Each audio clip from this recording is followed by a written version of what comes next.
Hello, everybody. You're listening to the Big Chill Podcast. This is episode 606, Barbenheimer on Blast.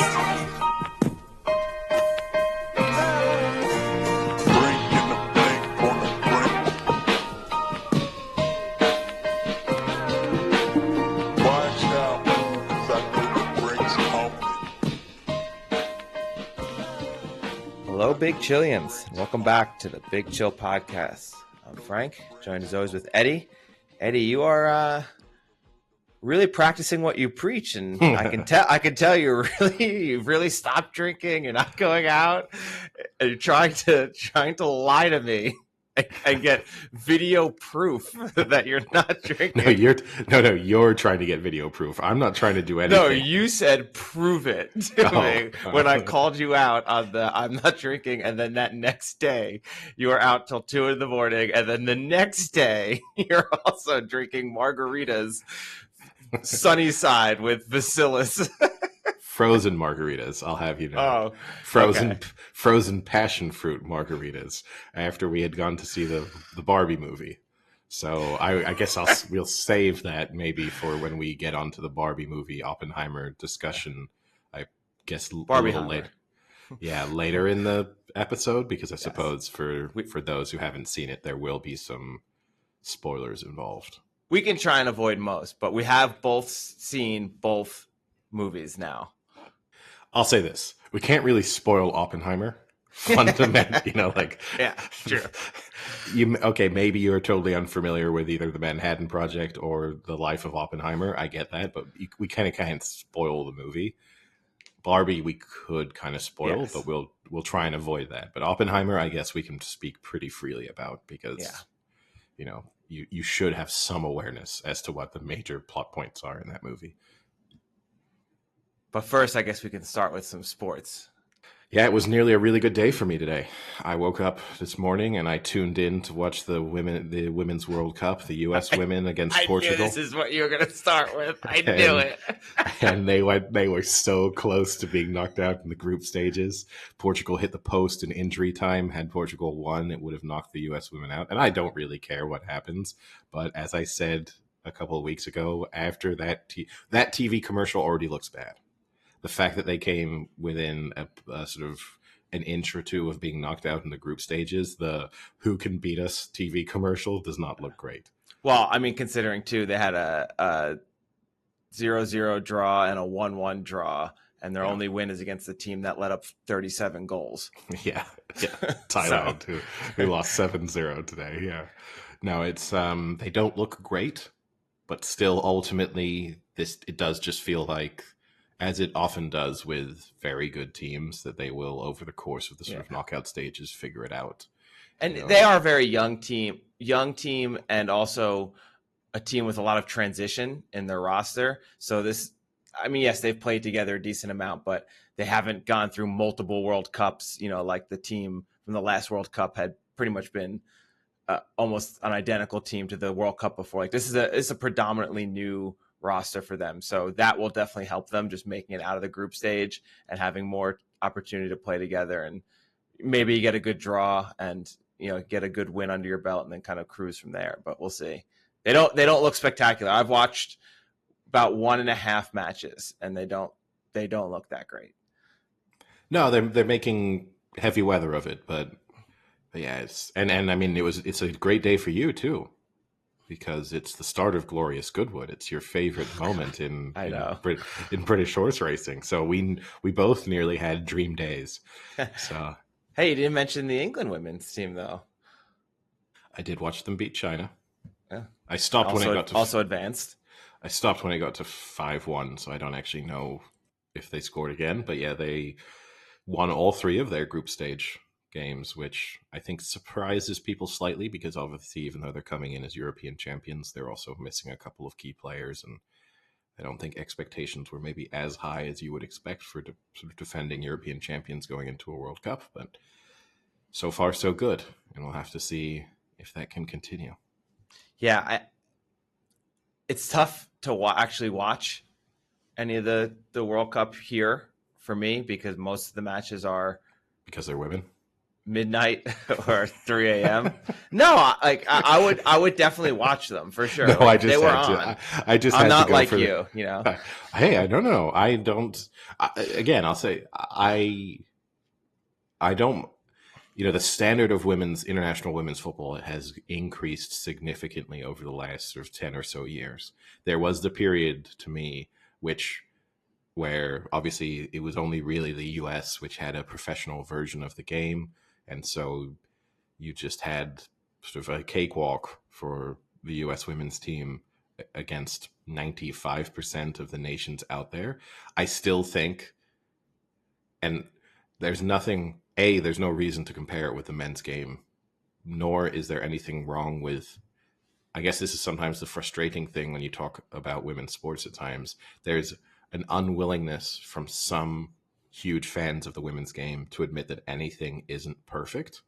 And it's impossible to watch this Women's World Cup and see a team like Thailand taking part and think that that is high quality sport. Like if this were any other, not to compare, but if there were a team turning up to the to the Men's World Cup who were conceding 20 plus goals in the group stages, you would just think they don't deserve to be there. So that would be my only issue. But the group stages, there's now enough teams of a high enough standard where the knockout stages will be interesting. So and it's open. There's a handful of teams that could win it. So I will certainly watch and enjoy the knockout stages. Let's leave Thailand out of it because it's Vietnam. Sorry. Doesn't make me look great on multiple fronts. No, it doesn't. But yeah,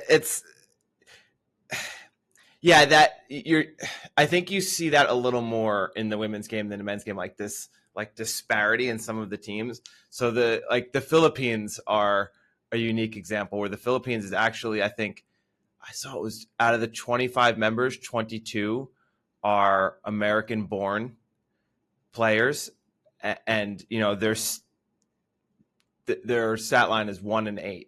They have 1 goal, 8 given up, but yet they still have a win. It's crazy. Like some of these stat lines you're seeing are insane. But you do see that a little more. So I think it'll be really good to get out of the group stage and get to the knockout stage, where I think most of the matches then are going to be super, super competitive, which they should be. I mean, but I don't think you're going to see any of these 7-0 stat lines anymore, which will be nice. No. And look, there's nothing wrong. If, let's not forget that sort of, Germany destroyed Brazil in the semifinals of the 2014 Men's World Cup. So you can have huge victories and huge score lines at any level of any version of the game. But yeah, it does feel like there's, sort of 20 to 30% of the Women's World Cup participants who are still way behind the others, to the point where you just know they have absolutely no chance of even sort of sneaking a draw. And I don't think that's usually the case now. Again, in the men's game, you don't have to go back that far where that was also the case. I mean, I think in our lifetimes, it's where we've seen one of the biggest sort of changes in the men's game. Looking at stuff like European qualifiers, before you used to consistently see teams turn up and beat another team, 10-0, 15-0, 20-0, when they were playing like San Marino or Gibraltar and stuff. And nowadays, those teams aren't competitive, but they are now good enough where, they'll lose 4-0. And that's a significant improvement over where they were. So, it's true in all versions, but yeah, it would be. And obviously, I mean, acknowledge the fact that a lot of this isn't because the players aren't good, but because they're not having the opportunity. So again, going back to the Philippines, this was a team that for like 5 years ago was practicing on literal like dirt pitches in the middle of nowhere. And they've now invested a lot of money and they actually made the World Cup. And that's a huge progress for that team. So I think maybe as more money is put into the women's game and more and more people are watching it and contributing, that those teams will have the opportunity to develop. I'm not saying that they're not good because the actual athletes aren't good, but they don't have the conditions to be a proper national club. Yeah.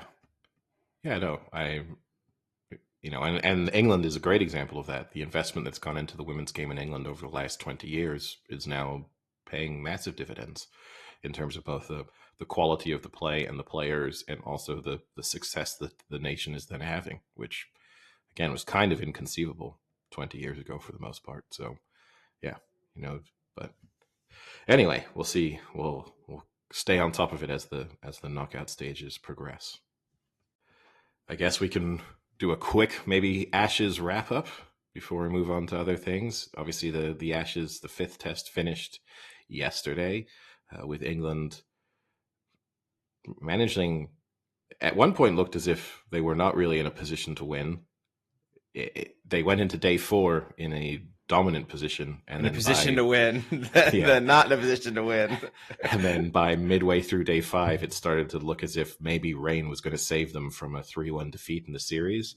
And then cricket's a funny game in Test cricket. It's one of those things where once you're chasing 350-ish, 350 plus, no matter how good of a start you get off to, it's one of those where the history of the game just tells you it's a tough total to chase.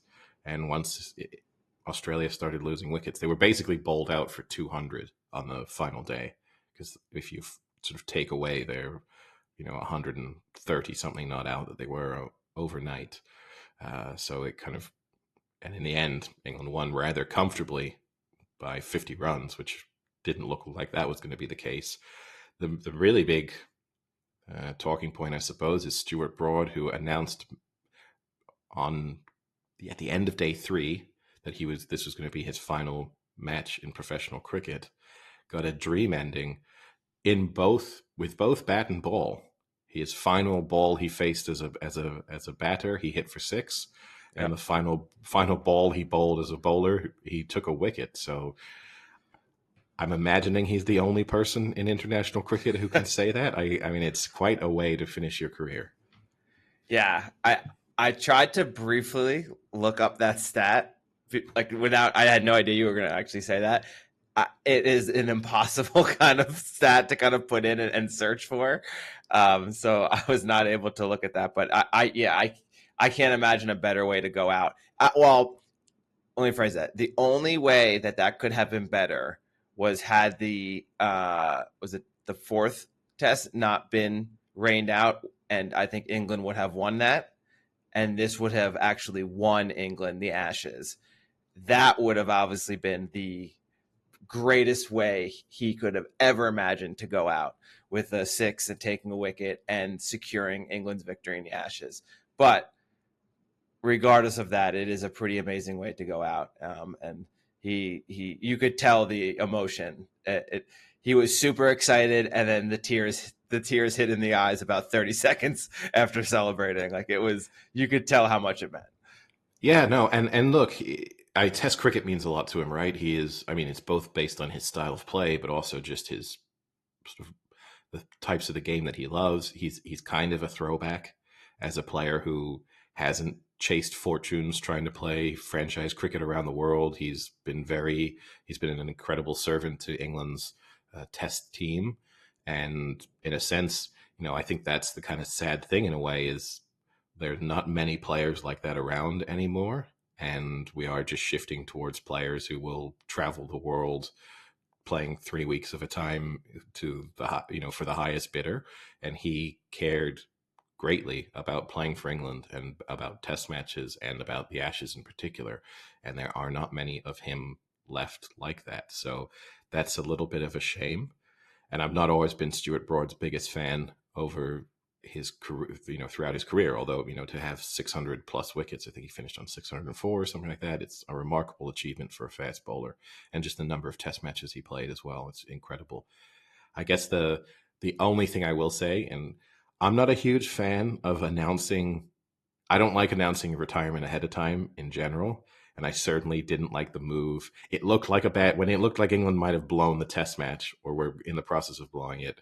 I think the mid-match announcement, I think he only said that because he was pretty confident in the position that they were in, they were going to win. Or did he really just want the ball at the end?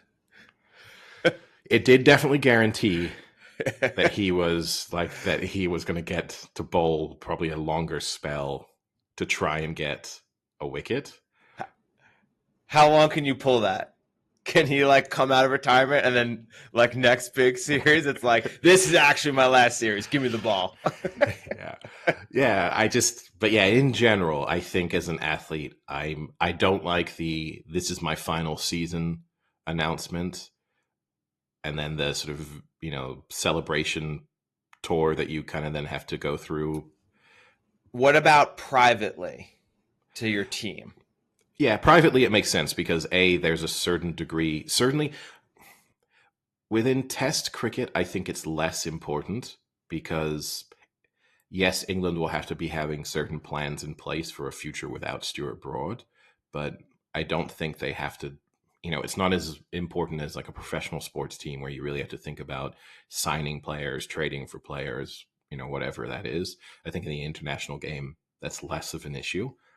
But so I think if you're playing in the NFL and you're Tom Brady going into the season and this is probably their last year, I think it's probably good to tell the team so that they know, hey, 12 months from now, let's try and put a plan in place so that we have a quarterback to step into the fold. But yeah, you can't trust him. No, exactly. Because that's also the other thing. I just think I genuinely believe that Stuart Broad will not come back to play cricket. But I think the other concern is unless you are plagued by like someone like Nadal, who's announced that this would be next year's season will be his final season. I think he knows because he can't do it anymore. And he is going to mentally get ready for one final season. But, if you don't have those sort of physical limitations, I don't think you can ever really know. Things could happen and you decide, you know what, I'm still loving it. I still want another season. Like, why am I going to? Because there's nothing like this that's ever going to happen again in my life, which is, what sort of Tom Brady went through. That's why I also don't like the announcement because you might change your mind and it does make you look like a bit of a dick, even though you're not really being one by just deciding that actually this thing that you are well paid to do and that you love, you want to do a little bit longer. Like, I think, that doesn't make you an asshole, even though people treat you like that. Like the Tom Brady unretirement, people are like, what a fucking asshole. Like, why? Why? Because he decided he wants to keep working. Like, this is, does he owe it to some upstart quarterback to give him a chance to have the Bucks be terrible? Like, is this what? No, but it's annoying. It's annoying. At least the second time around, acknowledged the fact that he couldn't have the same degree of fanfare surrounding the retirement announcement. So he at least did the kind of nice thing in that we didn't have to go through it twice to quite the same degree. But yeah, if I were a professional athlete, the retirement announcement, to be honest with you, I almost would not retire. I almost would just like never announce my retirement. You just sort of stop playing and then, like have a contract end and then not sign a new one. And then I'd probably just be honest and say, hey, if the right opportunity comes around in the future, then maybe I'll sign another one. But for the time being, I'm happy being on television or whatever else it is I'm going to do. So speaking of NFL quarterbacks, Eddie, this is just a little side note. I pulled this up. I saw that there was a post on Instagram about 5 under the radar MVP candidates for this upcoming NFL season. They're all quarterbacks, so it's kind of fitting. Okay. Do you want me to guess? No. I'm going to give you, I think there's 5 of them. Okay. I'm going to give you the 5 and you tell me which one you think is the, let's say, best value and which one you actually think is the most likely chance to hit. Because, I mean, the 3, before you give me the list, the 3 obvious ones, Brock Purdy, Trey Lance, not on the list. Sam Darnold. No, but there's a trio of will any Niners quarterbacks throw more than 10 touchdowns this season? That's even money. That seems really, really low. Kidding. Okay. All right, hit me with the underrated quarterbacks. Under the radar. Justin Herbert, 15-1. Trevor Lawrence, 15-1. Justin Fields, 20-1. Tua, 22-1. Russell Wilson, 45-1. I almost take issue with 3 of those players being listed as under the radar. Like, Justin Herbert to me can't be described as an under the radar MVP candidate because you're talking about one of the most highly rated sort of quarterbacks in the league on a good team that will almost certainly be a playoff team that is a Super Bowl, a team with the possibility of winning the Super Bowl, certainly making a deep run in the playoffs. So naming him as an under the radar, I mean, Justin Herbert will win the MVP at some point in his career, I think. Wow. That's high praise from a non-Herbert fan. It's not, though, because it's a regular season award, and he's a quarterback that racks up stats, right? Yeah. So he's really suited to the only obstacle he has is being in the same division as Patrick Mahomes, and that means that the comparisons with Patrick Mahomes become super direct. And also, if he loses both games against the Chiefs, it's probably no MVP. So for reference, he is the 5th highest MVP odds candidate. Yeah. So Mahomes, Burrow, Allen, and Hurts are all ahead of him. I mean, Burrow's done, right? Almost from an MVP. Like, isn't he going to miss the start of the season now with his calf injury? Yeah, maybe. So you kind of have to throw Burrow out because I know he might only miss 1 or 2 weeks, but even missing 1 or 2 weeks, it starts to become difficult to kind of say that you deserve to win the MVP. On the others of the list, who I think Trevor Lawrence almost doesn't deserve to be qualified as an under the radar. I get it because it's still very early in his career, but again, we're talking about the guy who was the can't miss generational quarterback of the draft, who won a playoff game, who clearly improved last year, or lost a playoff game. Right, they blew the lead, but should have won a playoff game last season.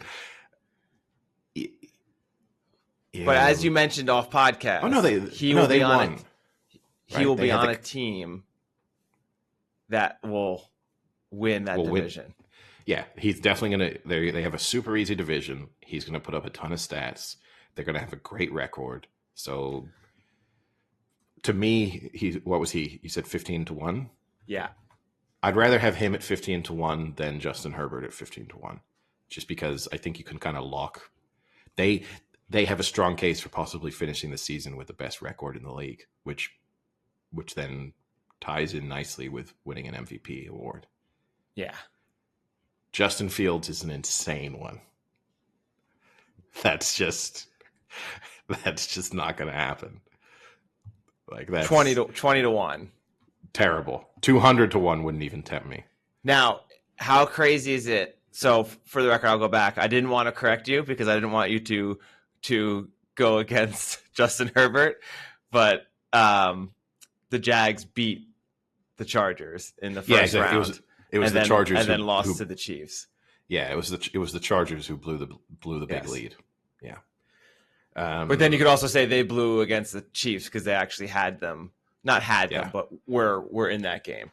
They were in that, and that's when Mahomes got hurt mid-game. Yes. Yeah. Trevor Lawrence, Justin Fields, 20-1. Aaron Rodgers, you can still get at 18-1. Does that seem fair? As much as I dislike Aaron Rodgers, and I personally don't think he's going to have that great of a season, I think having them basically at the same odds is a little crazy. I get that Fields will put up the rushing stats, but no, I don't see it. As a passing QB, I have not seen it yet. Yeah, and we also see, I know Lamar Jackson managed to win an MVP with that sort of run dominant, but there is a slight resistance to giving too much praise to quarterbacks who are entirely reliant on what they can do on the ground. So yes, he could have statistically an incredible season. I think there's a lot of people who will say, well, yeah, but he's kind of a running back playing in the quarterback position, and we're not going to give him the MVP award unless you literally have Lamar Jackson level dominance and you just feel like a completely unstoppable weapon, which Justin Fields does not feel like yet. So I would be amazed. And also, again, the other consideration, I don't think the Bears are going to be that good. So their division is open. but I don't think they're winning 12 games. So do you think you're going to win the MVP? Like, even if they have if the Bears go 10-7, I would say that was a really, really good year for them. And I don't think you're winning the MVP award as a 10-7 quarterback. It's just, it's going to be tough. We will, I guess, do our NFL preview soon, but that is actually a pretty tough division to call, the NFC North right now, because you have the Bears, the Lions, the Packers, the Vikings. You have a lot of like middle of the road decent teams. No more standout really. That's going to be a tough division. I don't think we're going to agree. That could be a division we definitely do not agree on. So just having a look, the Bears over under for wins this season is 7.5. So basically going 500 almost. Yeah, and you're not winning the MVP with a slightly above 500 season. It's just, although you should be able to, it's just not the way the league works, because it isn't, wow, you had an incredible season and your team sucked. You need your team to be great and you to be great to be able to win it. And then Tua 22-1. The injuries are going to be an issue there. Is he going to be able to play a full season? Which you'd say probably not. You'd think also they just have to be, sort of handle him with kid gloves. So he's definitely going to miss games, because there's no way, if he takes one big hit, the backlash that they'll face if they roll him out again the next week after everything he's been through in the past sort of year. So that would be too risky for me. And then Russell Wilson. And then speaking of handling with gloves, Russell Wilson. 45-1. I'd rather Russell Wilson at 45-1 than Tua at 25-1, or whatever you said he is. You could talk me into that more, but again, it's the division that just... I mean, you could talk me into Nathaniel Hackett was just the worst coach in the history of the NFL. Yeah. I mean, which the he thing might be. So again, he'd have to split the games. He'd have to at least split the games with the Chargers and the Chiefs. And honestly, he probably has to win both games against one of them. So it starts becoming that kind of breakdown of like, how confident are you that out of 4 games against the Chargers and the Chiefs, he can go 3 for 4? If he does that, then if the rest of the season is good, he'd have a chance. But if he loses both games to the Chiefs and loses one game against the Chargers, like, why would they be, why would he be the MVP pick out of that division, let alone out of the entire league? So any other, I guess we have some Premier League European transfer news we can touch on briefly. Some topics we've mentioned over the past few weeks, but I don't know if is there anything NFL related you want to discuss before we move on? Not yet. I think we're still a little early on that. We have some more weeks before we can put in our preview. I guess I'll kick off the European football talk with, I don't know if you saw, Wrexham has, I know you love talking about Wrexham, that's why I constantly bring it up. This is what you do with the Live Golf Tour to me, is what I get to do with Wrexham to you. I think the difference is the Live Golf Tour is like actually very relevant to the future of sport, and Wrexham are not. Well, you never know. They're making their way up. They've been doing like an American tour, like other Premier League teams are. Wrexham have also been invited. Yes. The League Two juggernaut that they are. Paul Mullen, their star, had a was a collapsed lung or a punctured lung. Sorry, had a punctured lung, and we've seen this with other athletes. Then he's unable to fly home because he can't get on a plane because of the pressure. So he has to stay in LA or California. He's currently in San Diego, but he has to stay in California for several weeks during the nice summer weather. What must be such a bummer to be him. He has been offered. This is one of their houses. Rob McElhenney has offered that Paul Mullins can stay at his house for several weeks, of which he quickly took that offer up and is supposedly on his way to staying with probably not even staying with Rob McElhenney because I'm sure he's off filming doing something, but going to be staying at his house for several weeks in Los Angeles. I think that would have been a no from me. No. Who are you in this situation? You're Paul Muller. I don't. In both scenarios, I do not offer my house because you're right. He might be filming somewhere, but I'm sure his family is going to be there. Now he probably has a pool house or like a guest house. A casita, as they call it here on the Southwest. He has somewhere you can stay, so it's not like he's just in a spare bedroom down the hall.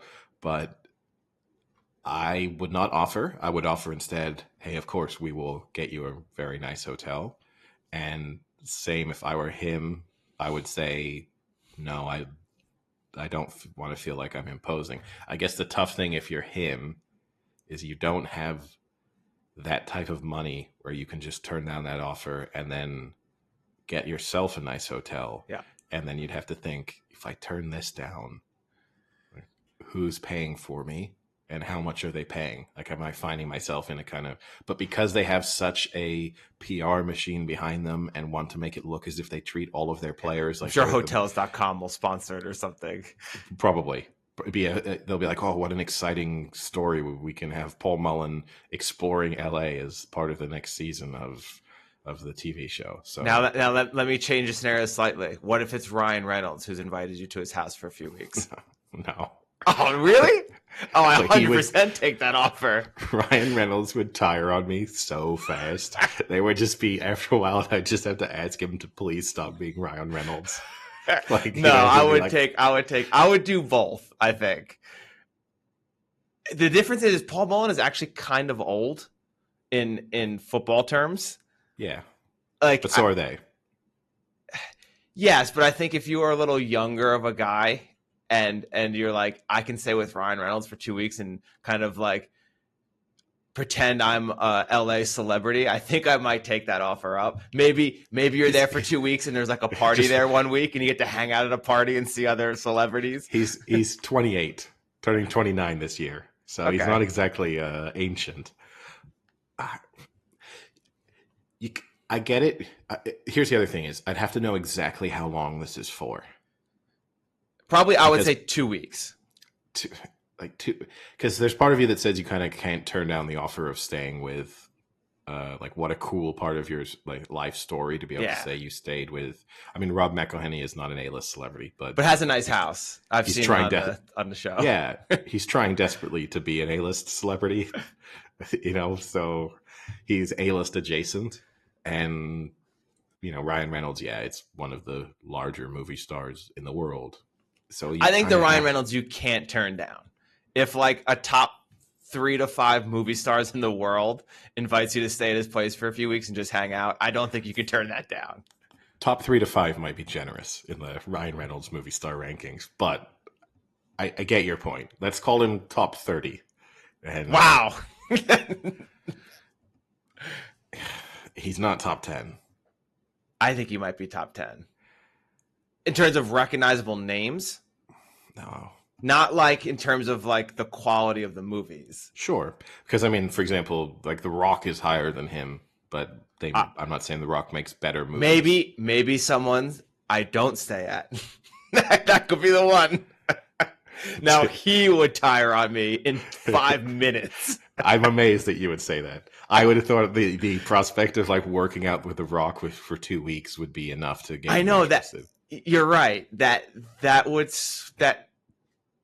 the 5 minutes. If it weren't for the fact that we could do a workout together, I don't think I'd last a minute. And you'd get to see all of the steroids he's taking. Yeah, you'd get to really, really get a real insight into exactly what he's on at any one moment in time.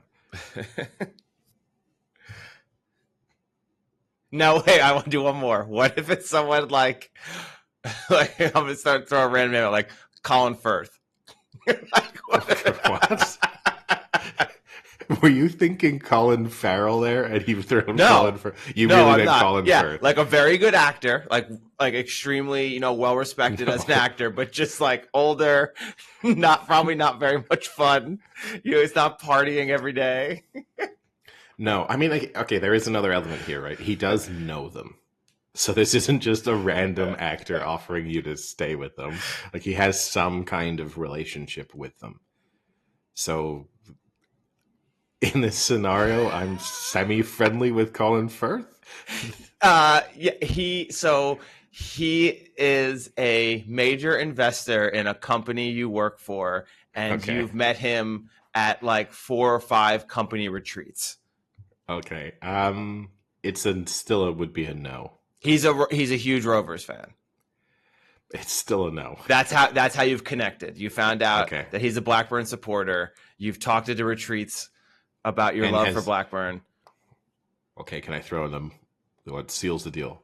He then says to me, as part of the email inviting me to stay, that he's an executive producer on an upcoming Hemingway project. And that while then all 2 weeks you just act as Hemingway at his house. We just read lines together just to see. We do some screen tests. Oh, I thought you were gonna like method act at his house. Oh no, yeah, of like course. you're sitting at the table. It's like, Eddie, what have you been doing at the table all day? Just writing. Just no. Listen to this prose I've written, and you just read like a line from a Hemingway mistake movie. Number one, Frank. If he called me Eddie, I wouldn't even look at him. I would not acknowledge the fact that he was addressing me until he said Ernest or Mr. Hemingway. Or and EH. And then we could discuss what I've done with my day. But I mean, it's not really method acting when it's just I get to play myself. That's funny. But yeah, so, but no, I mean, because I just think fundamentally it is just your rich boss offering you to stay with them. Like that's the scenario, and that's would always be a no for me. And you would do it delicately, and I would say, actually, I don't want to feel like I'm imposing at any point, and I also kind of like just having a degree of independence. So I'll get a hotel, and then you just have to really, really hope he says, "Oh, don't worry, we'll get you a room at the, the XYZ super nice hotel somewhere." But yeah, it would be a no. So on the transfer front, then. Not too much major activity since we last spoke. Harry Kane is supposedly in talks over that potential move to Bayern that we discussed, which kind of surprises me. I know that one of the requirements that supposedly Tottenham are including in the deal is a buyback clause, so a fixed fee that they would be able to buy Harry Kane back at. I guess if you're Harry Kane, that's a sort of nice arrangement, because you'd think to yourself that increases the possibility of going back to Tottenham and finishing your career there, and also going back to the Premier League and trying to break that all-time goal-scoring record, which, as we discussed previously, he probably needs 2 seasons, maximum 3. So he could tell himself that he's going to go to play in the Bundesliga for 2-3 seasons, win some things, kind of secure his legacy outside of Tottenham in the process. Because dream scenario for him is he goes to play for Bayern Munich for 2 seasons, wins a Champions League, and the same time England win the Euros. Good year. And then all of a sudden he goes from this player who doesn't win anything to, wow, is Harry Kane one of England's most successful players of all time? Need a new trophy case. Yeah. Potentially throws himself into the mix as a Ballon d'Or candidate. Like he'll know if he has a really good time with England and then finishes top goal scorer in the Bundesliga. Bundesliga kind of gets overlooked in Ballon d'Or consideration, but still, it could really radically change how he is perceived in a fairly short space of time. Yeah, I think I saw that they said they are ready to break their record transfer fee, which was £80 million they paid for Lucas Hernandez in 2019. So you're probably thinking 90 to 100 million euros. Sorry, not pounds. If I said pounds. Yeah. And then since we last spoke, it looks as if Mbappe is going to turn down the possibility of going to Saudi Arabia, which means that now there's rumors circulating that he might go to Chelsea, he might go to Arsenal, he might go to Barcelona. I don't know how Barcelona could possibly spin this, that they suddenly have the money to buy Kylian Mbappe, but it wouldn't stun me if they did find the way.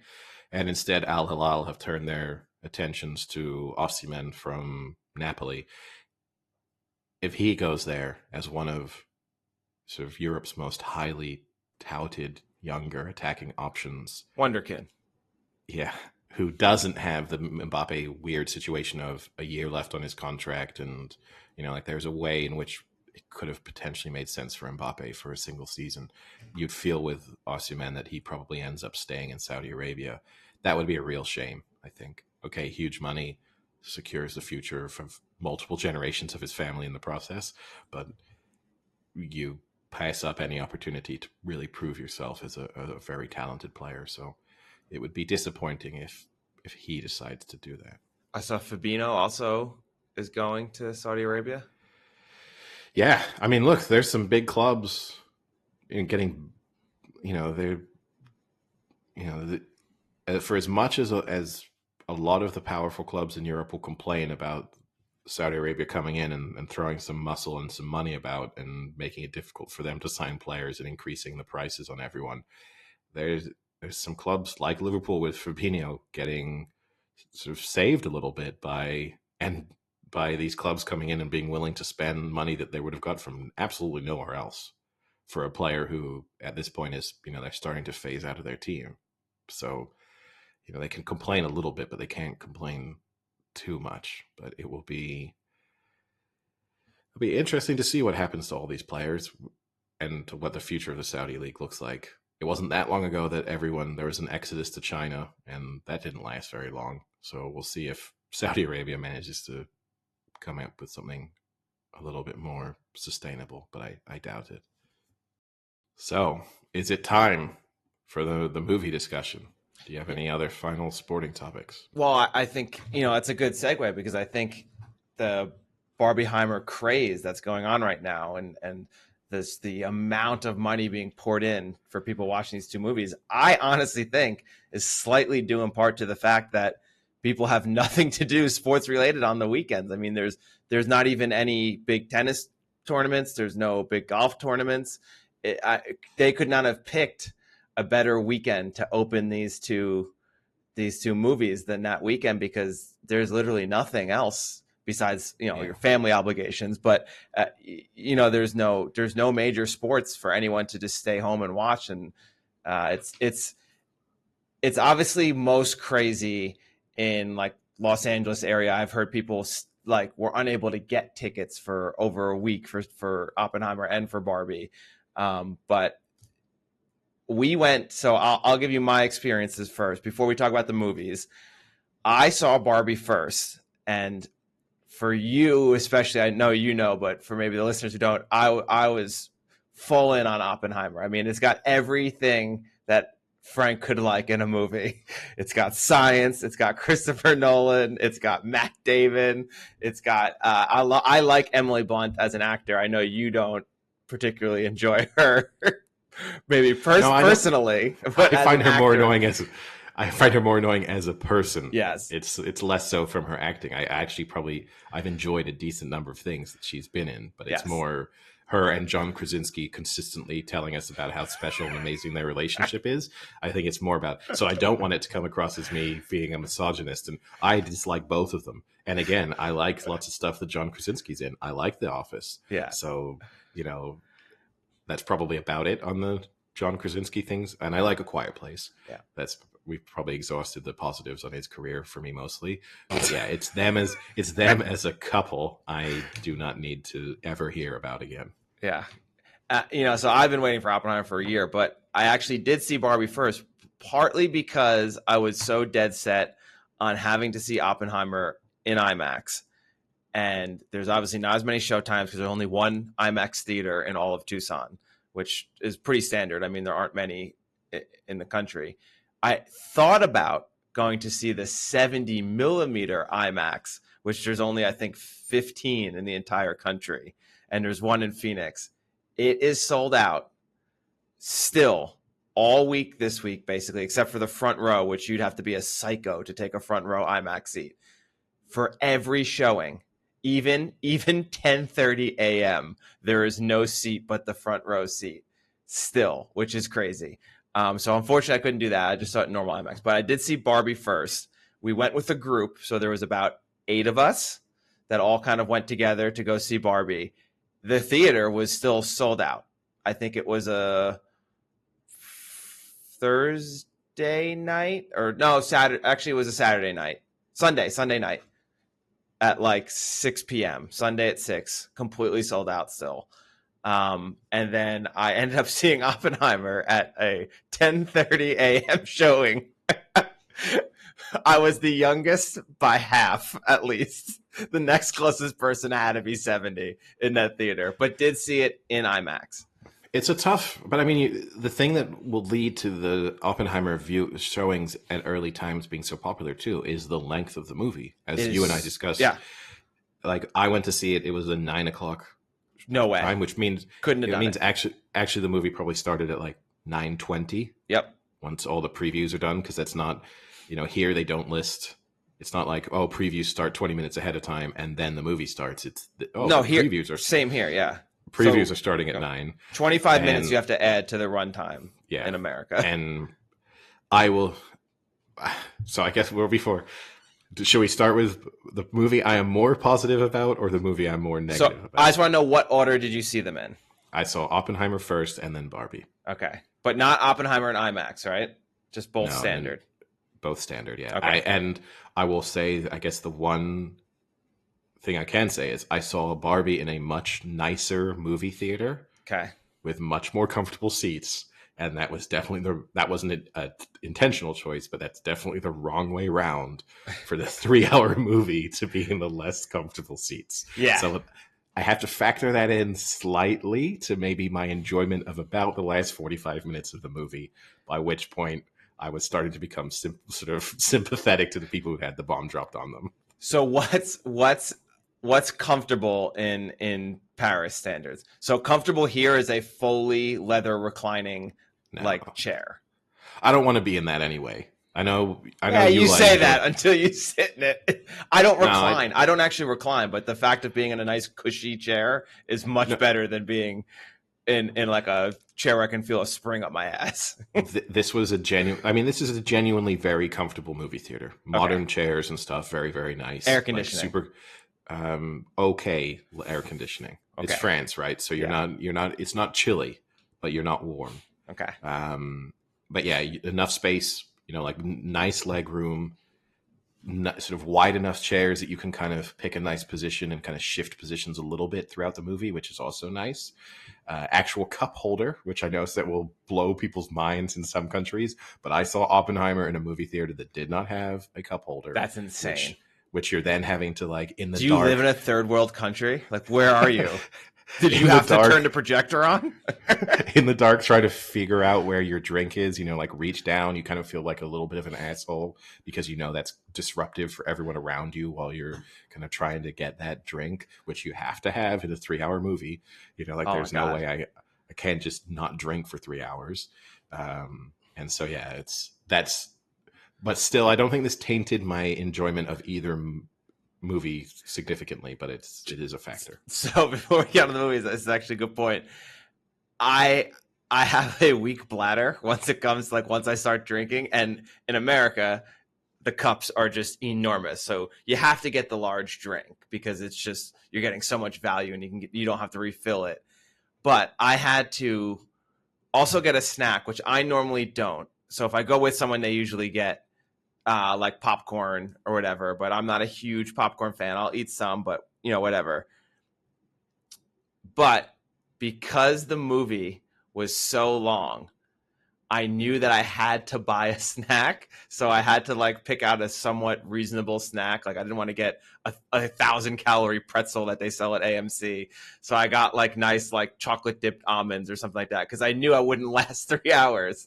But once the movie started, I had this internal struggle of how much is enough soda to drink so I can quench my thirst, but not too much that I have to run to the bathroom. So I ended up with half of my soda left because I was so afraid to drink it because the movie was so long. So that I don't know how, as a movie theater, it's almost acceptable to put in an extra 25 minutes of previews and welcome to the movies, welcome to AMC bullshit when you have a 3-hour movie. That's almost cruel to humans to do that. Look, I wouldn't go overboard here. I mean, I think at least half of the theater I was in got up and went to the bathroom mid-movie. And that's stupid. Like, you shouldn't have to go to the, like, miss part of a movie you pay $15 for. So I will say this. In the Oppenheimer showing I was in, one person got up. Really? Only one? It was sold out, and one person got up. Wow. That's impressive. Yeah. Strong bladders in France. There was a pregnant woman sitting directly next to us. Gave birth. She didn't flinch. She didn't get up. I literally remarked to the people I was with, I was like, this does not seem like, heavily pregnant woman. Like, we must, final trimester. This doesn't seem like an ideal thing to go to. There were also several pregnant women at Barbie, but I was like, okay, this is a shorter movie, and I could see, you can't do as many things. You're pregnant, so going to the movie kind of makes sense. But a 3-hour movie doesn't seem ideal. But yeah, she and I was worried because she was on the inside, so it's like, is this going to be 3 times in this movie she has to get up, which is not really that unreasonable. But she sat through the whole thing like a champ. Now, before we start, did you see what, like, the success of these two movies? Did you see what people were comparing it to, like, when this was, like, kind of the last time that something like this had happened? I mean, I've seen some comparisons, obviously, but no, I haven't seen the mention of, like, when was the last time you had a $1 billion this movie. Successful. Yeah. Jurassic Park. And do you know what the second movie was? You'll never get it because it's insane. But it is something along the similar lines of kind of like the audience that Barbie would target. Mamma Mia. So this is the most success that 2 movies on opening weekend have had like this since Jurassic Park and Mamma Mia. Okay, so not Jurassic Park, the original. Whatever version of Jurassic 94. Park. But Mamma Mia didn't come out in 94. Yeah, I think it did. Mamma Mia, the ABBA movie? No, Mamma Mia, the ABBA movie came out like not that long ago. Late 2000s? 2008, Mamma Mia came out. So, maybe I'm thinking of My Big Fat Greek Wedding. Is that one? That would have still been after Jurassic Park. I'll get back to you on this. Yeah. Okay. I mean, what I'm saying is it might have been one of the Jurassic Parks, the sequels that might have also come out in the same time as Mamma Mia. But, I mean, original Jurassic Park is, significantly before. My Big Fat Greek Wedding was probably 97, 98, maybe, off the top of my head. But yeah. Anyway, should we get on to the movies themselves? So do we start with Let's start with Barbie. Okay. I thought Barbie was fantastic. I thought Barbie was awesome. I think Barbie, and I mean this very genuinely, should win pretty much every Oscar. Like, I genuinely, I don't think I'll see a better movie. I think it covered like quite a complex topic in a really original way. It did a really good job of getting the messages it wanted to get across through, whilst also still being entertaining and not feeling as if it was, you were just having that like shoved down your throat. I thought the acting performances were excellent. I thought Margot Robbie was excellent. I thought that, I mean, I think I couldn't really pick out a poor acting performance from any of the like major cast in roles that actually kind of difficult to play. My one criticism, I guess, Will Ferrell's just playing Will Ferrell, right? Like, yeah, but he plays it great. He does. I think the movie was corny and campy, but in the best possible way. Like, they executed on making that a positive of the movie, where like you easily could have seen someone be like, this is the corniest, dumbest shit I've ever seen, and like none of this is hitting. But it was the exact opposite, where like they used it to their advantage to make it so good in so many different ways.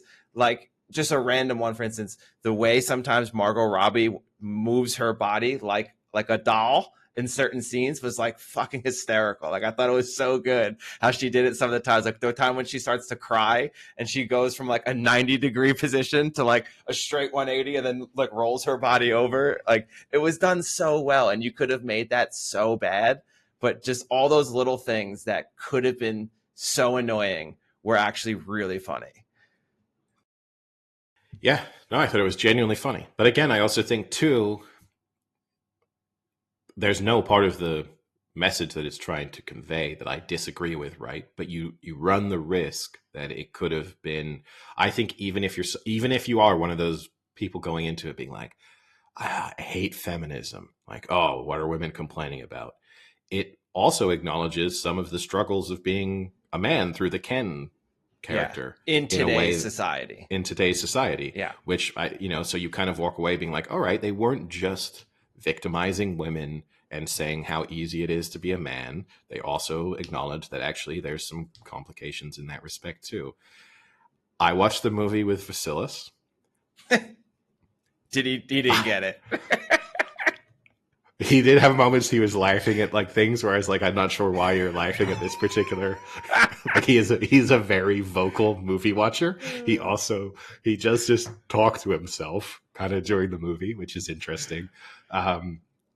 For one example, he made almost everyone in the movie theater laugh because towards the end of the movie, when he's in the hoodie that says Kenough or Kenough, I'm Knuff. yeah, he just said loudly, "I'm gonna buy that." Well, he's got to get in line because they are sold out in every way, shape, or form. Like people who are randomly making on Etsy, sold out. Yeah, It's crazy. yeah. So anyway, That's so funny though. I'm gonna buy that. And whilst watching the movie, I did feel like there were elements of the Ken characters that were very close to Vasilis's personality. And after we saw the movie and we went for drinks, he said, I think I'm a Ken. And I thought that level of recognition was good. But yeah, he got it. He enjoyed it. He loved it. Yeah. Like I think if I texted him tonight and said, let's go and see Barbie again, I think he would do it. But no, I thought it was really, really excellent. Like I would recommend seeing that movie. And I know because I'm normally Mr. Negativity and well, that's not the word I would use to why you wouldn't like this movie, but something's positive and popular, so I can't like it. Like that's one of the things you like to usually be critical of me for. Everyone loves Barbie, and I am one of those people. Yeah. So it was. So there's been a lot of talk. Some of the negative talk, actually, which is funny, is that people are slightly mad might be a strong word, that Ryan Gosling kind of stole the movie of Barbie, which is very unfair to Ryan Gosling and to Margot Robbie, because I think Margot Robbie did phenomenal. I thought she was amazing. But like Ryan Gosling did, like, I think he should win the Academy. Like, it depends on what they put him in.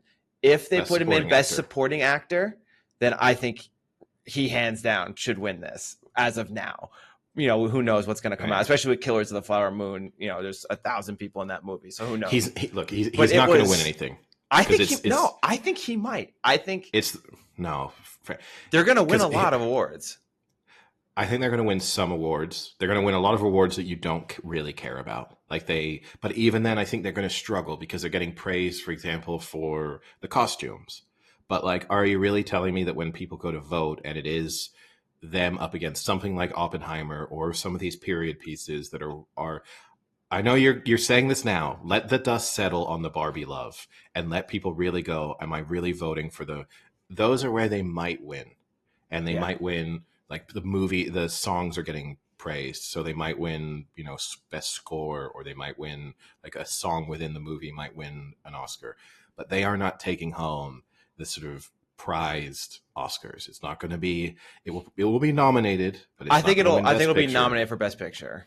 Well, yeah, because now there's 10 movies, right? So they kind of have to. Like there's too many movies, and the other reason why they have to is again on the back of some of the criticism that the Oscars has faced in recent years. If they don't nominate this sort of very pro-women movie, then people are going to be like, "Oh, old white Oscar voters, men didn't like Barbie. What a surprise!" So of course they're going to. But here's my difference. I think Oppenheimer blew, and Oppenheimer is going to win way more Oscars, and that is because it's just Christopher Nolan movie masturbation of aren't I complicated? Isn't what I do special? And that's going to appeal because the difference is like Oppenheimer strokes all of the egos of everyone who makes movies. And they are going to be like, we must give an award to one of our own. We have to do it because, oh my God, he makes magical movies. And the people who don't like it, they're just too stupid to enjoy. Is that your masturbating voice? Don't I'm ever do that again. I'm not masturbating while I'm saying that, you idiot. I'm saying the movie itself is just a process of Christopher Nolan masturbating all over the script. Wow. But anyway, between the two movies, Barbie blows it out of the water. It is an infinitely better movie. But it won't win it because it's not really an Oscar. It's not a type of movie that wins Oscars.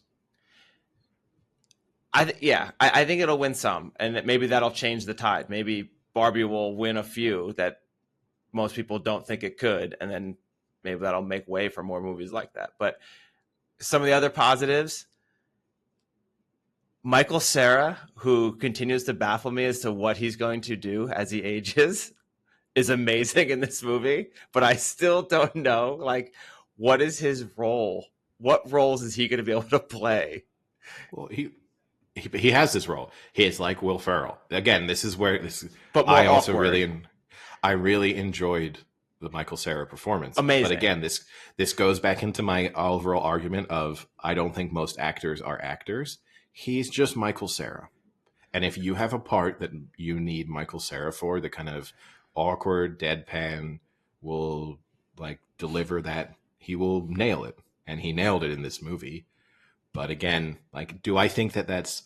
I wouldn't praise his acting performance because I think he just turned up and he was himself. Yeah. And he knows how to deliver himself on film.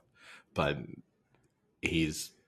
all of the parts that they cast, the little individual roles, the smaller roles, they nailed all of those. Yeah. Even got a random girl that probably hangs out at VD's on a Saturday night to play a mermaid.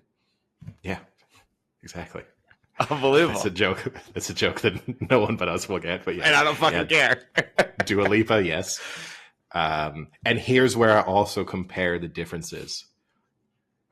Oppenheimer, all of the, oh my God, look at this huge actor who's taken a small role, I find distracting at a certain point, that you get taken out of the immersive experience because you're just like, oh my God, that's Rami Malek playing a really minor part. Like, either that means it's a more significant part than it's being made out to look right now, or isn't that crazy that they got him to play such a minor role? Whereas John Cena turning up for a brief moment as a merman in the Barbie movie is like, kind of brings a brief smile to your face. It's like, oh, cool, that's John Cena. Yeah. And this is, again, where it goes back into my criticism of Oppenheimer. Like, it's just taking you out of the experience at every single moment almost. So the only criticism I had of Barbie was I don't think we needed the second take-home message scene of when she's talking to the ghost creator of Barbie at the end in like the white screen background. Like, I thought that was a little unnecessary. Like, they had a really good take-home message like 10 minutes before that, and really put the movie in. And I didn't, that scene to me was a little unnecessary. Like, you can be a human. Like, okay. So ultimately, the element of her choosing to be a human bit, I agree with you. They could have just not done that. Yeah. I get that otherwise they probably had long discussions about it and were like, and which they addressed in the movie, of sort of, well, what's the completion of her character? Yeah. And I do understand that that's the thing that was complicated, but they could have left out the whole, it's a nice homage to the creator of Barbie, like. But she had that nice homage, I think, in the other scene when she like meets her and you kind of don't know who she is, but you do. And then she comes back again into the real world. Like, she had two scenes already. That should have just been enough. Yes. And it's her daughter, right? On the bench, on the bus bench. So you get the old woman. No, it's not. Yes, it is. No, it's not. That's not her. That's a lie. That's just a random costume designer. Are you sure? 100%. That is not the Oh. real Barbie. That's been a lie that's been circulating around. Because it was weird, because it was like, who is this woman? And then people were saying, oh, that's the real Barbie. But then people were like, no, it's not. It's a good lie. It is a good lie. That's a great lie. But so anyway, yeah, I felt like that element, it wasn't totally necessary. Her like choosing to be a human, it felt Little Mermaid-ish, you know, like that sort of, and it kind of just didn't need it. And it sort of also like doesn't really make like this. You then get into this larger.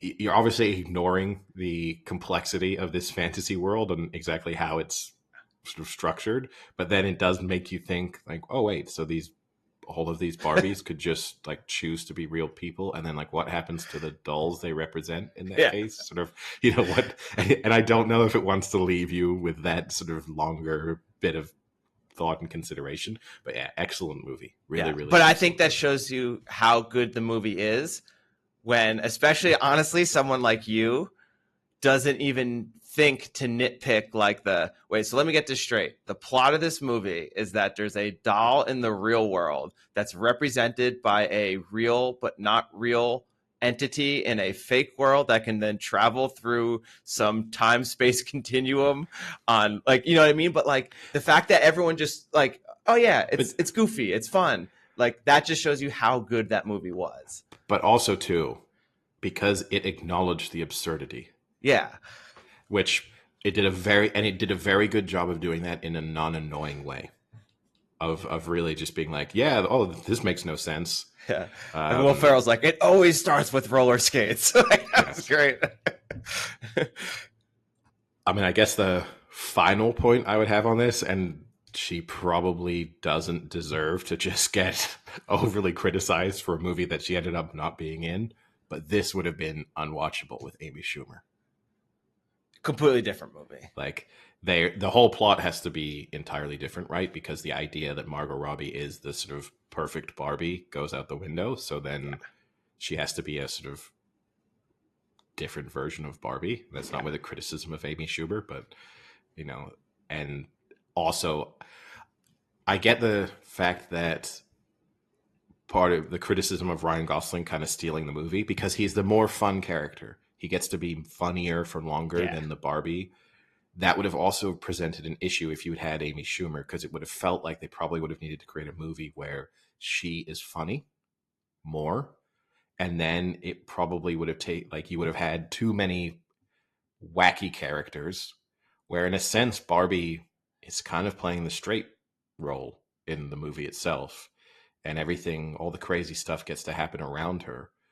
And I think that works better. So yeah, I don't think I would have enjoyed the Amy Schumer version of Barbie anywhere near as much. No. Agreed. Great in Trainwreck. Keep her in Trainwreck. Yes. All right, Oppenheimer. All right. So I had messaged you off podcast saying I think we're going to have some similar views and some negative views. So I think our similar views were definitely on the Barbie. I think our opposing views are definitely on Oppenheimer. Because while I will say, and I agree with you completely, I enjoyed the Barbie experience more, I still really, really liked Oppenheimer. Visually, it is insane. And it's, yeah, I mean, I understand what you're saying. He's just doing that because he wants people to be like, oh my God, look at how amazing these like visuals and sound design is. And maybe it was just because I was in an IMAX, so it adds a little bit to it. But the Trinity scene in the IMAX, like there was a point where I looked down and I was like ripping the seat apart, like in intensity. I thought that part was amazing. I don't think it's nowhere near his best movie, or I don't think will be the best movie of the year, because for me, the third hour is just too much. So positives, yes, it's visually super impressive. The test scene is impressive. I thought it started I loved it at the beginning. I thought the way this sort of visualization of Oppenheimer's sort of genius and the way he saw the world differently, that ability to kind of see atoms and particles and the world bending, Yeah. that was very, very cool at the start, to try to give you this indication of he is one of the people whose mind just works differently and the way he sees the world is different.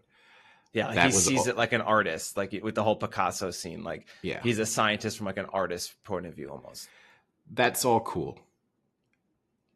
But ultimately, here, let's Cillian Murphy. I really like Cillian Murphy. I don't think I've seen many things that Cillian Murphy is in that I do not enjoy. If the pitch to Cillian Murphy for this movie, if all of these hours he spent, months, ignoring his family and social life to dedicate himself to this all-encompassing role, ultimately all I could understand from that might have really challenged him was the fact that he got to speak different languages briefly. I don't think he really needed him to do that. I mean, it was like a cool, oh my God, how did you learn Dutch in 8 weeks? You know, like No, that Eddie, was the Sanskrit reading. That's what yeah. it all came down to. that bit, like there, if that's why he was doing it, it didn't really add too much to the movie. And ultimately, he could have had just someone dubbing over, and it would have probably worked anyway. But if the pitch to Cillian Murphy was play Thomas Shelby, but instead of Thomas Shelby being a gangster from Birmingham, you are a genius scientist from New York, and that was the pitch, I think he plays exactly the same character. Oh, I don't think so. Oh, dude, I didn't see it. Beat for beat. It's you're slightly flawed. You're a womanizer. You're also though like a genius, and you're the best person in the world at what you do, and you're one step ahead of everyone at kind of all times, and you're very, very smart. Like you're not gonna really become a communist, but you could be a communist, and now ultimately like you're kind of all of that bit, and like women want to fuck you, men want to be you. Like this is who you are. I mean, that's like that bit of it. Honestly, he was good in it. I'm not saying he was bad, but this wasn't much of a. I didn't feel like I was seeing a new side of Cillian Murphy in the process. Put it that way. I didn't think.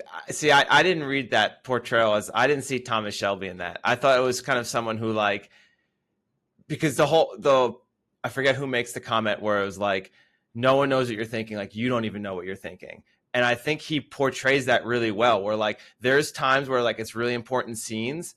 And it's like, is he happy? Is he not? And like, he just kind of gives you this expression where like you can say one way or the other, or you can say that it's neither of them. I thought he portrayed that really well, where he was definitely a scientist who like didn't put everything just at face value. Like he kept a lot internal, and you could never tell fully how he felt about something. Like even the scene, like the speech scene, I thought was a pretty cool scene. And like, even then, I still don't know if he's starting to really regret it or if he's really happy about it. What he did? This drove me insane too. They made it as if Oppenheimer was the only person really involved in the Manhattan Project who had any degree of was conflicted over it. They made Truman seem like a complete asshole, whereas in reality, Truman's on record as having been tremendously conflicted over the decision to drop, and they made him seem like a dick, where he was making a very genuine comment of people remember the person who dropped it, not the person who made it, which ultimately it's proven to be true over the course of history more than the movie maybe acknowledges. And also that every other scientist was either staunchly don't drop the bomb, but you made it, right? Or staunchly let's a bigger bomb. Like Oppenheimer was the only scientist who was not a kind of binary character in that way. That bit, they also kind of overstated, right, some of his scientific achievements. I think they made him come across as a kind of uniquely genius scientific person in a whole organization of genius scientists, which I think I would, if I were part of some other people's families, I might be a little bit annoyed by, perhaps. But see, they made it seem like he discovered black holes. He didn't discover a black hole. He didn't discover it, but a lot of people have said his like theories on black holes were like way ahead of its time. Sure, but he didn't. But the movie makes it seem like he discovered black holes. I mean, it rams that down your throat. It says the paper that he came out with on the same day that Hitler invaded Poland was the paper about black holes. It said, multiple times people ask him, like, "What about these black holes?" Like, But oh I my think he god, was one of the first. he came up with some theories that led to, but Oh. you see, it's different though. As a scientist, Frank, you must be able to appreciate there's a big difference there between the two things. And one of them just makes it, there's a few things in the movie. That element bugged me a bit. The fact that it made it seem like he just came up with the idea of Los Alamos, like no one had considered going to New Mexico to do these, like he was in favor of Los Alamos, but he didn't drive the US military out to the middle of nowhere in the desert and go, build it here. And they went, let's do it. Like, that's all we needed to hear. If this scientist from Berkeley says build it here, let's fucking do it. Like, that bit bothered me as well. See, but like the impression I got with the whole Manhattan Project was that like he wasn't the best scientist in that room, and that like most of the times when he's talking about like we need to do this, we need to do that, he's just like a project manager at that point, and he's relying on better scientists in that room to actually do all the work. Because there's like several times where it's like, I need you to run these calculations, and you do this, and you do like to start this. Like you can tell he Sure. wasn't the best scientist in that room. Yes and no, because the project, and I'm not here to like poke holes in Oppenheimer's knowledge, genius. Well, you seem to. I think you wrote that book. It sounds like so. But the idea, you're right. Yeah, he is the project manager. But still, as the project manager, it's him who has the kind of overall understanding of what they're trying to achieve, right? And then he knows that there are specialists better suited to particular tasks. And that's the case. But I just felt overall it just wasn't necessary. My other criticism of the movie as a whole, too, the dialogue is too perfect at all times. It is. Well, Christopher Nolan has never been known for being much of a dialogue writer. It is. Every exchange is sheer brilliance on the part of everyone involved. Not a word out of place. Not a, like, I will just like, oh, you've said something amazing, I'll say something amazing plus one. And that this is, it's just a complete, for 3 hours, just a nonstop back and forth between the greatest speaking minds in the world. And that bit bothered me because I agree with you. And I think this is my biggest criticism with Nolan is it's that for sure. But even looking past the dialogue is I like how he doesn't overdo things in movies. But at the same time, I really don't like when he'll put one line in a scene 15 minutes in, and then like you're supposed to know from that one line that like this character's life depends, and like that's his whole vision is from like a half a sentence he said, and like he'll say just one thing and it's like, oh, don't you know that he's so and so and did this and that. And it's like sometimes it's tough to hear when you fucking film on this IMAX camera and you can't hear shit. Like if you miss a line, you miss like a whole entire character arc sometimes. So that kind of bothers me is he tries to like not hit you over the head, but sometimes it doesn't hit you at all and it completely misses and you lose plot points. So that I dislike about Nolan. And like along those lines, like sometimes he tries to get too much. This was a movie where he tried to get too much into the movie.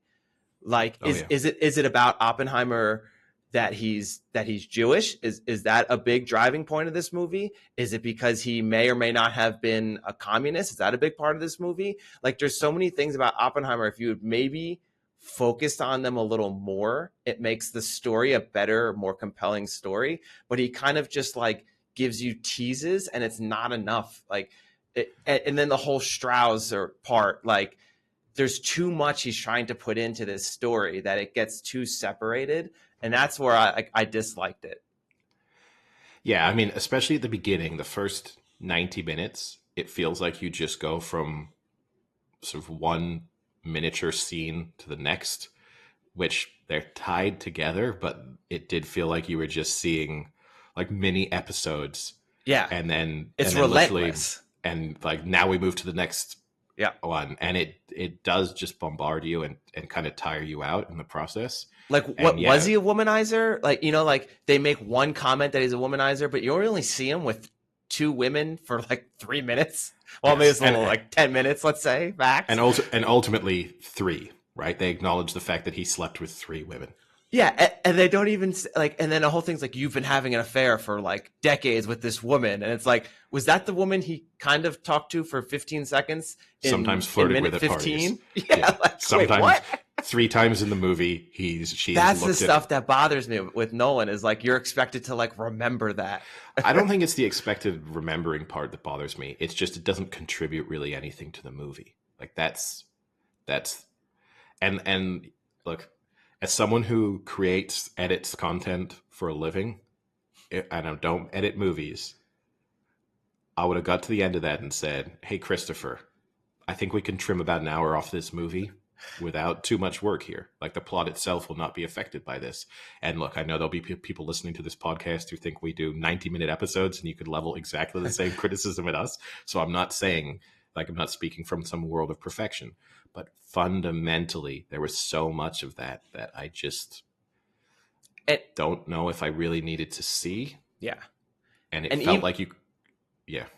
even if you don't trim it, I don't like that you set up for the whole Trinity scene, which is obviously like the best part of the movie, and then you have a full hour after. You could have put that better in, where maybe that's your climax, and then the last, let's say, 20 to 30 minutes is like that ending about how like there's that heel turn that Strauss was just butthurt that Oppenheimer offended him at that hearing, and he's been after him ever since. But you could have at the same time simultaneously like put together his greatest moment with him being torn apart and kind of put them in like going up at the same time, and then just come down with that last 20 versus like, oh, he did the atomic bomb, like, how amazing, and then a whole nother hour of like, now he's going to be ripped apart, and like slowly we're going to end this movie like that. I didn't like that aspect of it. My big takeaway from it in the end, in a sense, is that it was creative to try and cover the Manhattan Project through just focusing on Oppenheimer. But ultimately, I would have probably rather just watched a movie about the Manhattan Project. Well, they have one back from like the 50s, wasn't it? Sure, but like, that's not. But you see what I mean? Like, if you just told me we're just going to do like, okay, we'll start to show some of the relevance of who the players are. So we'll go maybe 1935, 1936, and then we'll go all the way up to, I don't know, 1947. And that's all we're going to cover. And we'll rely on you to have a general understanding of history so that you know that, hey, maybe a lot of scientists left Germany a little in the 1930s. Like, we don't really need to build too much on exactly, why they've done that or whatever. I think that would have been, for me, I would have enjoyed the movie more. Also, and I know this is probably the point, you probably liked it because it did a very, I don't want to speak on your behalf, but it did make a lot of scientists seem like really cool guys. Like, there's a lot of cool people in that movie. And that also kind of bothered me, because whilst I can believe that not every sort of physicist is a socially awkward, just super nerd, I do struggle with the idea, having met some in my lifetime, not many of them are the guy who turns up to a party and everyone's like, whoa, that guy's cool. Not a lot of Josh Hartnett's. No. and even Oppenheimer, right? Like a lot of there's a couple of fringe scientists within it who are just sort of awkward little creatures who run away from any kind of conflict and stuff. But most of them, it's like, cool guy, also a genius. Like, that's, Yeah. No, I'll end a negative and a positive. The negative aspect, I agree with you. The movie was too unfocused, and if you had a movie just about a Manhattan Project, that would have been cool. But I think ultimately, if you just had a movie that really, really focused in on Oppenheimer and how he maybe or maybe did not really feel about having to create the atomic bomb, but the whole Strauss part, that ends up being like a third of the movie. And I really don't give a shit about this guy. Like, Well, I, can I interrupt I, you too? you could have People are done that in 5 minutes. people are praising Robert Downey Jr. I thought he was by far and away the worst thing in the movie, not just because I wasn't particularly invested in that storyline anyway, but also no part about him made me think he was a character from the 1930s, 40s, and 50s. He was just speaking like Robert Downey Jr. out of Iron Man and carrying himself in that way, and it was in no way representative. For example, Emily Blunt, rare praise for me here. I thought she was the best at coming across as a figure from that time period. Yeah. She kind of spoke in the way that people spoke back then.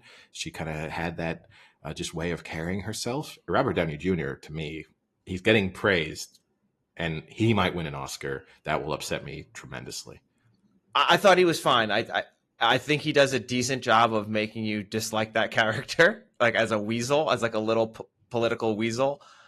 But I just don't think that whole side plot was super necessary. I would have rather just focused almost, if you're going to make a movie about Oppenheimer, focus it almost solely on Oppenheimer's point of view. I don't need this black and white objective point of view thing that Nolan tries to do with a different character. Like, I don't think that hit for me.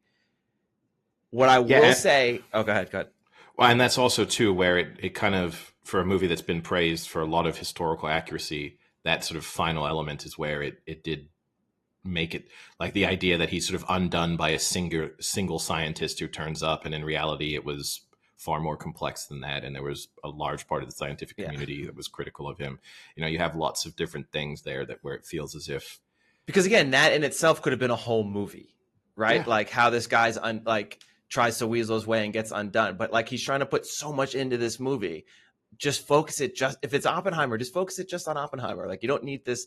Like, I would have preferred if you just seen that from Oppenheimer's point of view. Like, did he realize that because he ridiculed that guy, this is the reason that he's going to be undone, because he couldn't control himself because he got a little too cocky? Like, that would have been a better thing to see. That's the bit that bothers me too a little bit, is it did sort of imply that he knew that he was this sacrificial lamb, and that he knew that Strauss was going to get his comeuppance. Like, there is an element there where it kind of winks and nods at you and says, this was his plan. He knew he was going to kind of lay himself out there, and eventually it was all going to come back to bite this guy in the biggest moment of his life.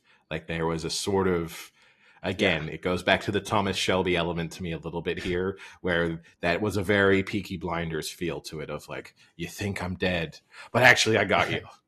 But Like and I think, what I don't like about that is, I think there is maybe some argument that Oppenheimer kind of took these shots afterwards as a kind of, maybe he was thinking like, shit, maybe I ruined the world and I deserve this, and I deserve to kind of be beat down a little bit for what I potentially could have done. And that would be fine. But to do it as like you're saying, but I know I'm going to get this guy back at a random moment in time, like that part doesn't sit well with me. And again, I agree with you on that first part, but it makes it seem like he is the only person who was really felt really torn about this. I mean, I know there was the contingent of scientists who were appealing to not have the bomb dropped, but then once the bomb is dropped, they kind of get brushed to the side, right? Everyone gets swept up in the euphoria of winning the war, and then the only scientists who remain as characters are people who want a bigger bomb. So there's it is this sort of world in which fundamentally he seems to be the only one who has been affected by this idea that they created this terrible weapon that killed lots and lots of people and has made the world a more dangerous place. But the rest of them were just off being like, it's okay, we won World War II, let's move on with our lives. Only he is haunted by this. But the part that I do like, that I think is really relevant in today's time, and I guess this is definitely jaded for me being a scientist, is like the way politicians and other people can kind of turn on scientists when they want to, and kind of try and discredit scientists. And that aspect of it, I think, is very timely. I mean, like the whole Fauci argument about how Fauci now is like this, he's not even a real scientist. Like, he's one of the greatest virologists of the last 75 years. And people will say, like, he's an idiot. What a stupid moron Fauci is. It's like, no, he's not. You know, like, he is by far smarter than you will ever be as a human being, you know, and like that kind of stuff. It was kind of really fitting that you could see like they just turned on Oppenheimer. Like, again, we argued like he's not the best scientist probably in that room, but he is still a unique generation, a unique talent, and an amazing scientist. And the way that politics and politicians can just kind of turn their words against them to discredit someone like that is, I think they portrayed that decently well. But again, I think too much with the Strauss character. You could have done it in other ways and focus it again more on Oppenheimer itself. But it's nice to see that. It's also a tough one because, again, because they covered so much within it. You don't get the full appreciation of, I suppose, the risks he was taking by continuing to speak out against the bomb and the McCarthyism era. And you can't cover all of that in a single movie, but because they dip their toes into all of those areas, it feels insufficient. Yeah, I guess to kind of borrow a concept from the Rewatchables, which I know you're a big fan of. I am. This is a better TV show than it is a movie. Yeah. If this is a 3-season TV show, like 6 to 10 episodes a season, hour-long episodes, and season 1 is 1924 to 1935. Season 2 is basically World War II Manhattan Project, and season 3 is post World War II. It's a great TV show, but it's not a good movie to me.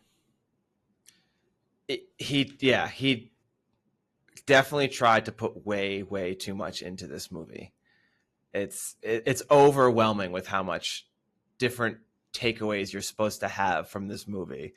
And at the end of the day, you really, like, it is crazy to me to say I still really don't know what Oppenheimer was really thinking, or like like I didn't get that much better of an idea of the inner dealings of Oppenheimer from a 3-hour biopic about Oppenheimer.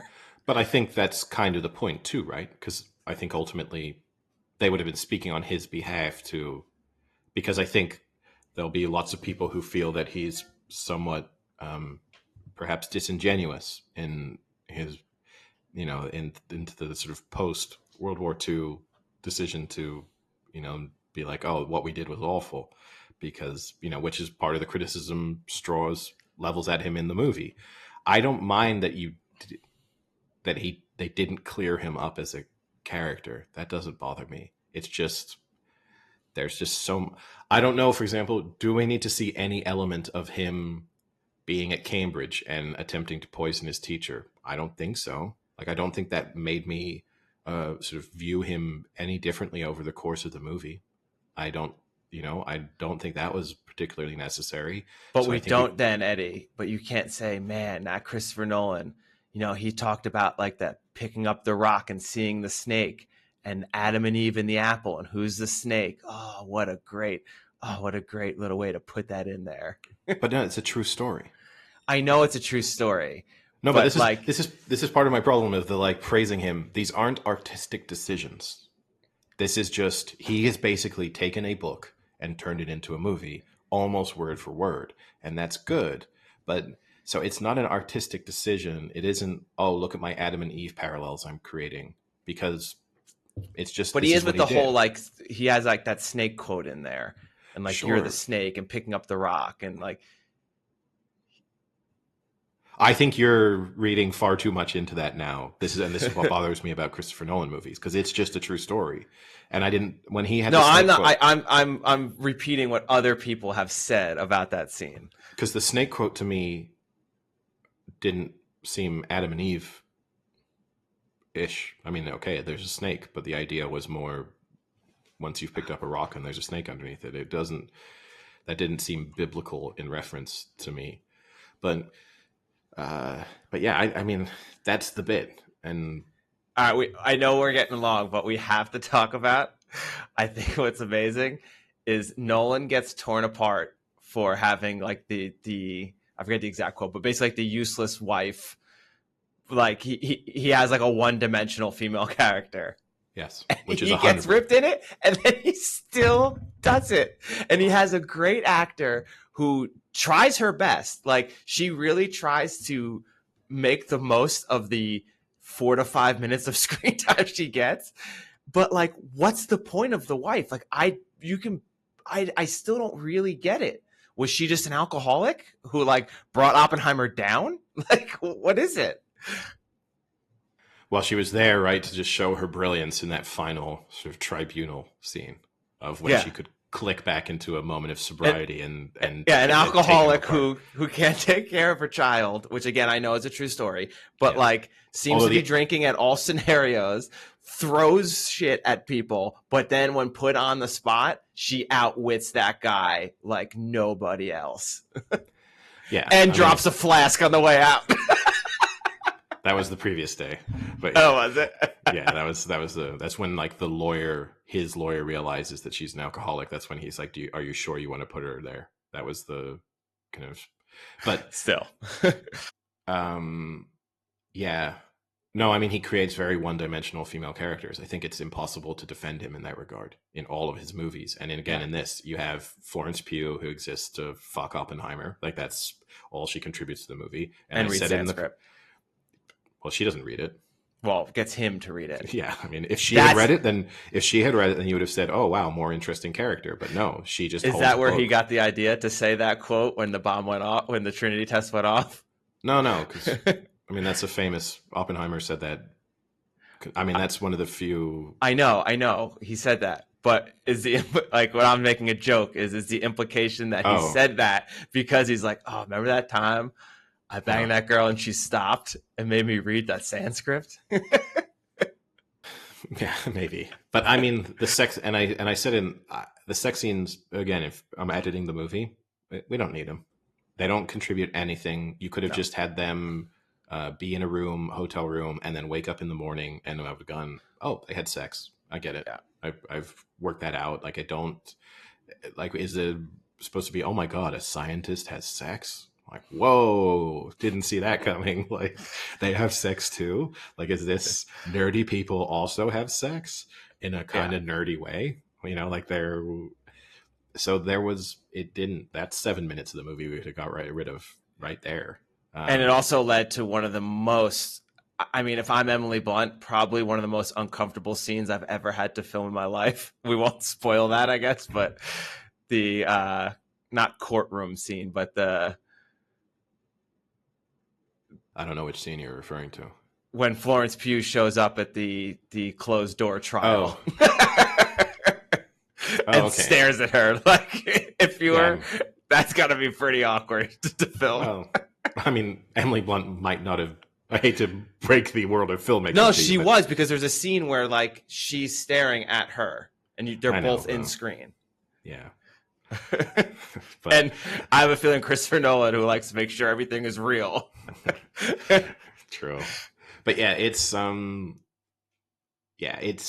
mean, overall you feel like you could kind of cut the Florence Pugh character out altogether.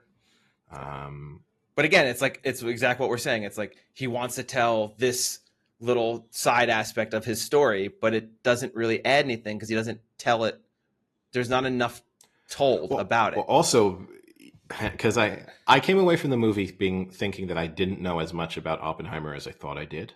You know, I'm a big fan of early middle 20th century history, so it's in the same way that this appeals to you from your scientific history standpoint. This just appeals to me from a period of history that I really love. Not that it's particularly creative to be a man who loves World War I and World War II, right? But that's just all you got to do is start smoking meats, and you've hit middle age.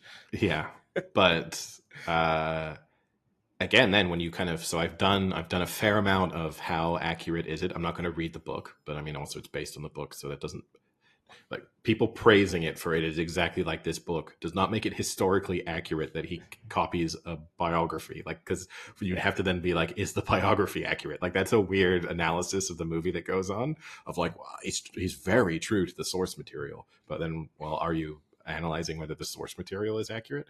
But he, for example, she, with the Florence Pugh character, Oppenheimer didn't end the relationship, she did. Like the him turning up and saying, I won't be there for you anymore, then she kills herself, which makes it out that she is this female character who, whilst not dependent on him, he was a sort of foundational element in her life, and she can't live without him. And in reality, she ended it. So, but going back to the kind of one-dimensional female characters, it's like not Yeah. only are they either just alcoholics or there to have sex or there to kind of push the plot along in one very specific way, they're also very, very dependent on the men that exist around them. So, yeah. And especially his wife, who I think I had read too, was, I mean, they mention it in a half a line in the movie that she's a botanist and a biologist, but supposedly it was like a very good botanist and biologist. And there's a whole side story there of her having to literally uproot her career to move to the fucking desert in New Mexico for what, three years. Yes. And like that's never even addressed really. Like and at one point she's like, does it have a kitchen? Or it doesn't have a kitchen. That's it. That's her saying, oh, I've wasted my career on you. It doesn't have a kitchen. And also pointing out a thing that goes back to what is the stereotype of a woman. Yeah, exactly. Walking into the house and being like, where's the kitchen? It's unreal. And also, I mean, surely way more scandal, perhaps not in their inner community, but surrounding the divorce. Like that's a time period where you didn't just get divorced and marry a new person, like there was a whole lot of baggage that came with that. And and ultimately too, in the like minimal digging I've done, yes, she was an alcoholic, but seemingly only really became an alcoholic in the sort of post World War II period, whereas she's made out to be an alcoholic from pretty much day one in the movie, which, not great for her if you're, she's dead, but if you're, you wouldn't be best pleased by your representation there. And like it just makes it like the lack of character development of Emily Blunt makes it so like the payoffs aren't good. Like the payoff with the like bring the sheets in, that was meaningless to me because I was like, does he even talk to his wife? Like, like you see like a half a scene where he even acknowledges that she's his wife. Like, does he really give a shit about her? Like enough to have this like dramatic, like we've done it, like our life's kind of complete, like we did this together kind of thing of like bring the sheets, like that had no payoff for me. And then when she's on the stand, like she does a great job. You're right. Like that's so cool when she like outwits him, but it has no payoff because she has no development. Like I don't buy that she can all of a sudden now just like tear this like prosecutor who's been tearing everyone else up to shreds. She can now just tear him up. Like, it's stupid. That bit doesn't bother me so much. So the sheets bit was interesting because the implication was right that like almost also too, there's an element of risk. You're sort of in the radiation zone of this bomb drop kind of element, which they just move past, which again is how the movie's also been criticized because the idea that this existed in an area where no other person lived, and in actual fact it led to quite an uptick in sort of cancer rates in the surrounding Los Alamos area. But yeah, it's just, I honestly don't think it's that good of a movie. And because my takeaway from it was, this felt a little bit, obviously the production value way, way higher, and the way it's shot, okay, I'll give you all of that. But this felt like a movie in terms of plot and performances that I would have sat through. This would have been a teacher when I was in 8th grade who didn't give a shit on a Friday, would have put this movie on for us all to watch. And if you had taken away all of those famous people, if this had been a straight to DVD, made for TV movie, and the performances are absolutely identical, I think I would have been sitting in a class making fun of a lot of those people. And then I would have walked away saying, that's a stupid movie. But because it's Christopher Nolan, because it's a list of, A-list actors as long as my arm, you can't really say it. But the reality is, like, did I enjoy Truman's performance so much more because it was Gary Oldman? Like, no, I still just, Wait, was it Gary Oldman? It was Gary Oldman playing I didn't even Truman. notice that. Why did you need Gary Oldman to turn up to play Truman for what, 45 seconds? I mean, maybe that's the proof there that you don't like. I couldn't even recognize him enough because he's in it for so short of amount of time that I maybe wasn't focused enough to realize it was even him. But yeah, you're right. Like, why do you need that? I didn't recognize it was him instantly. Again, it took me out. I was like, who is that? You then had the moment of like, okay, I know that's someone, but That's yeah, it's just, and then again, it was just like a lot of those characters. It's oh wow, that's this person. But yeah, I don't know. I just don't fundamentally. It's going to win awards because I still really liked it, but it's fine. I don't think it's his best.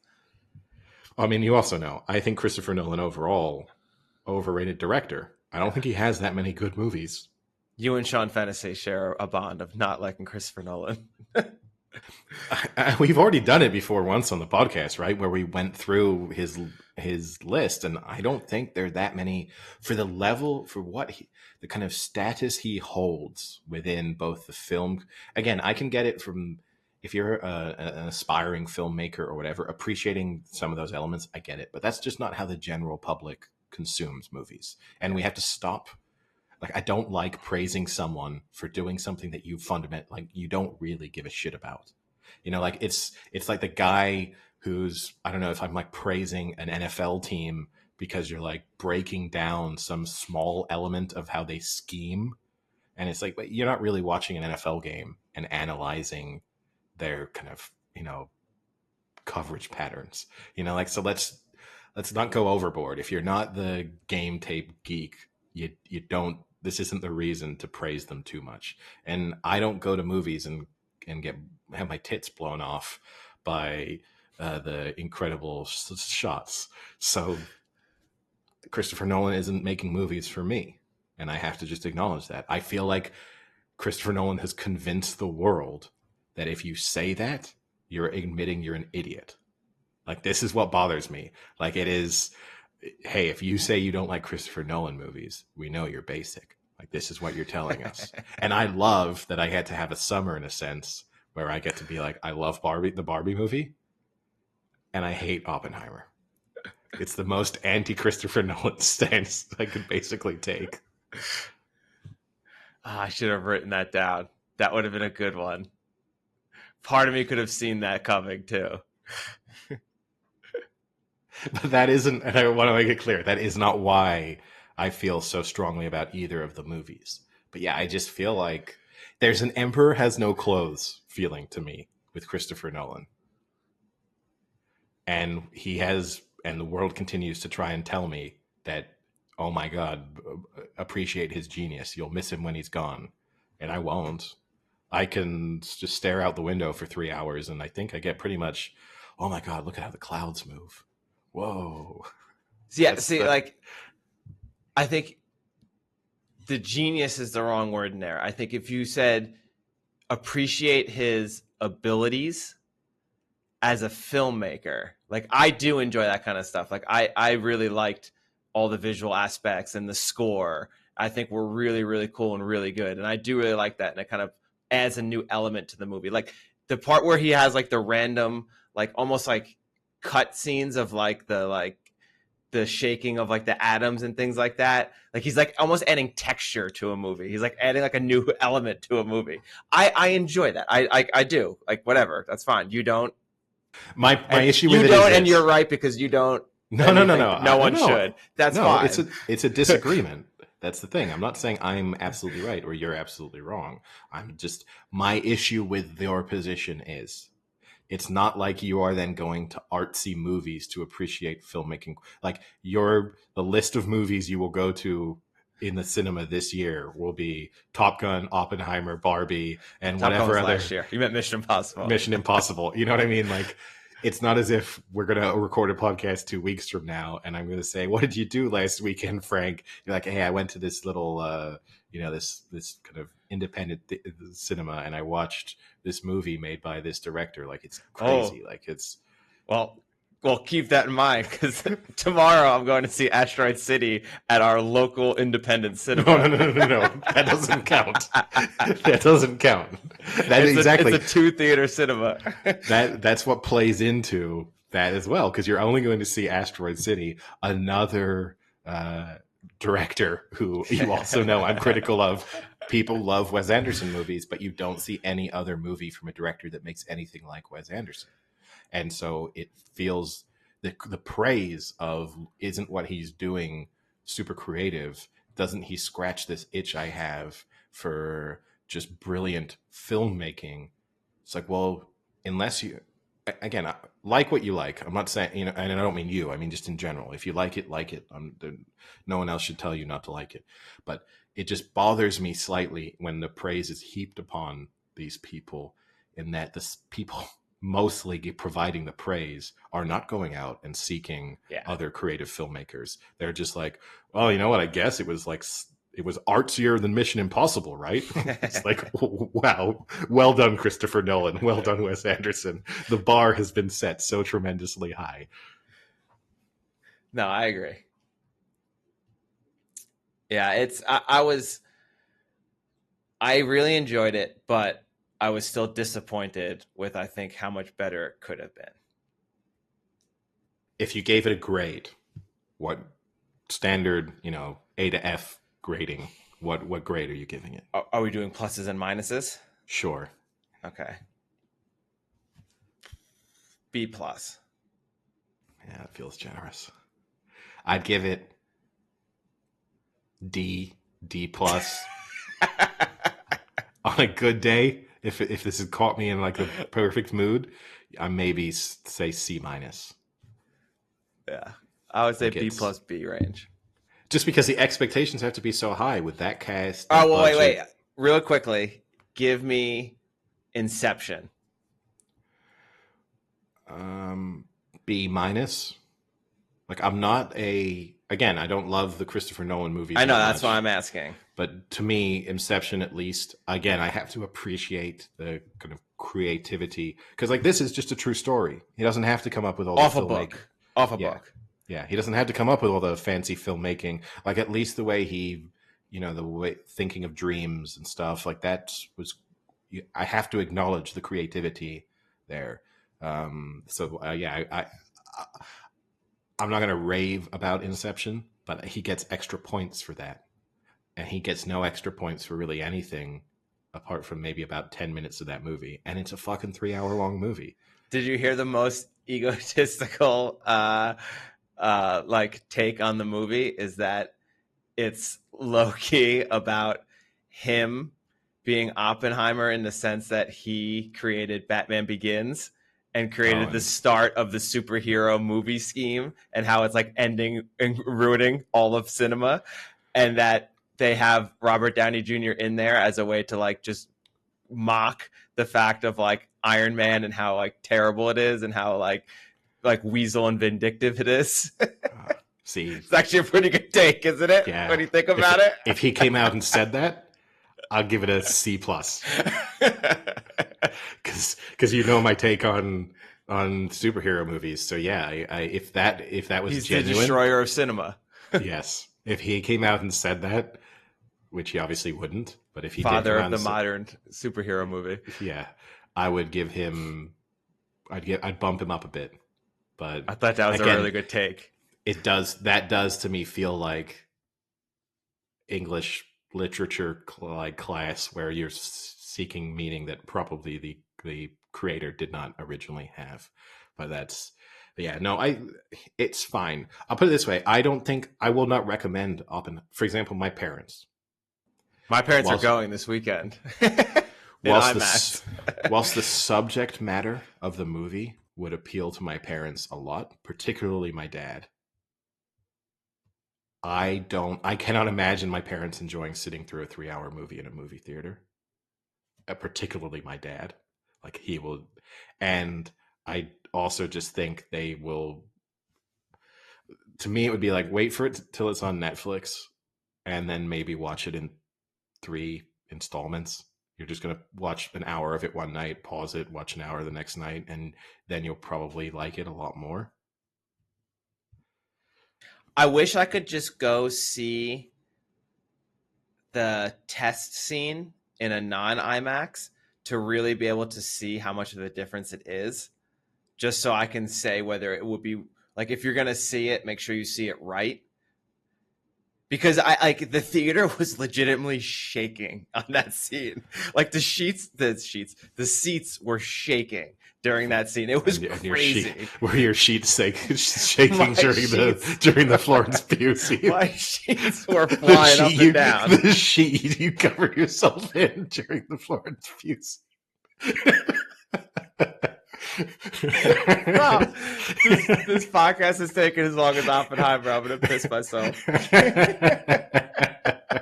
But the difference is people can pause this one easily and come back to it. I know you can't, but just in general. But yeah, no. Look, I didn't see it in IMAX. The test scene was still very, very cool. And as I told you, the fact that I Googled afterwards major questions about Oppenheimer, and one of them was legitimately people asking if Christopher Nolan set off an actual atomic bomb. The stupidity of the world. And this is what bothers me. Those people who are asking that question are also telling me what an incredible filmmaker he is. And I can't take that seriously. And it's yeah. And it's because of he did make a bomb. Like, that is a real bomb. Yes. But the fact that people would then think it's an atomic bomb, it's insane. That is a terrible Google translation. Bad translation. And you wouldn't have thought that this would have been headline news. Yeah. Hey, tomorrow Christopher Nolan is setting off an atomic bomb as part of the making of Oppenheimer. Yeah, and it goes to another thing that the movie missed, was in the movie they kind of play it off as no one knew it happened, but the next day in the newspaper there was literally a picture of the explosion, being uh-oh, something just happened in Los Alamos, and they had to do this whole thing of playing it off as I think it was they said it was a military ammo thing exploded or something like that. They had to make up this whole story because people did see. They play it off as if even she doesn't see from her house that's 35 miles from the site. Completely unaware. Yeah. Or wouldn't have tried to see it. Yeah, because it blew out windows in neighboring towns. That's how loud it was. That was the bit that bothered me. Is you have the whole scene where he has the glass will stop the UV. But that's true. I looked that up because I was no way. He really did that. Yeah, but then the guy's well, what's going to stop the glass? Yeah. That kind of sets it up for, this is going to shatter the glass. This is going to be bad. And then there's no payoff to that particular comment. No. It's just, okay, yeah, that was the smart thing to do. Yeah, I actually went blind a week later. Well, they don't deal with any of that, right? They don't deal with any of stuff. Yeah. Even when they talk about Japan, they barely kind of mention, I think it's half a line about and all the people that got radiation poisoning. And 2 people died during the sort of at Los Alamos, but in the making of the bomb. 2 scientists died, so that just gets ignored. And the final bit that just really bothered me, when at the end when he's going through his with straws, and he says, there's 3 who abstained, I think it was, and he's like, who were they? And he's like, I know, I knew you would just, yeah. And it's one of them's a young senator or congressman, whatever he was, from Massachusetts. From Massachusetts. His name's John F. Kennedy. Now, it doesn't bother me. That's true. It doesn't look like looking to make a name for himself.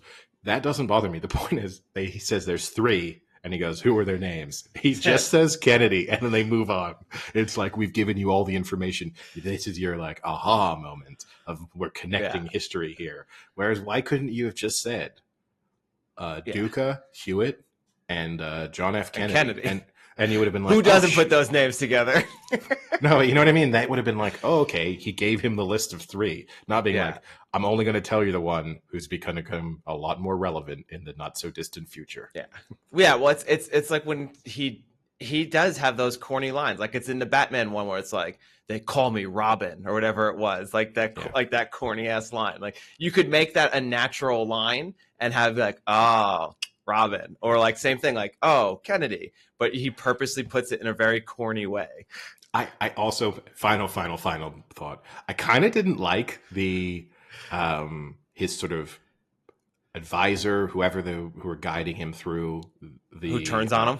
Yeah, like that bit, who like, this guy's evil, like, and is like then sitting in the hearing like, yes, he's coming undone, yes. It's like like that bit was felt so unnecessary for, again, just like, you're not, it's like you're creating a super villain here. I mean, that whole side plot was like, you didn't need to have like characters building off of other characters that had nothing to do with Oppenheimer. Like, just leave that story out. That's a different story. Yes, that's Oppenheimer too. Yeah, there you go. the lonely shoe salesman or whatever it is.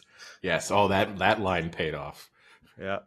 So, all right. Okay. Well, with that, let's end it. Okay. I'll talk to you later. See ya. Cheerio.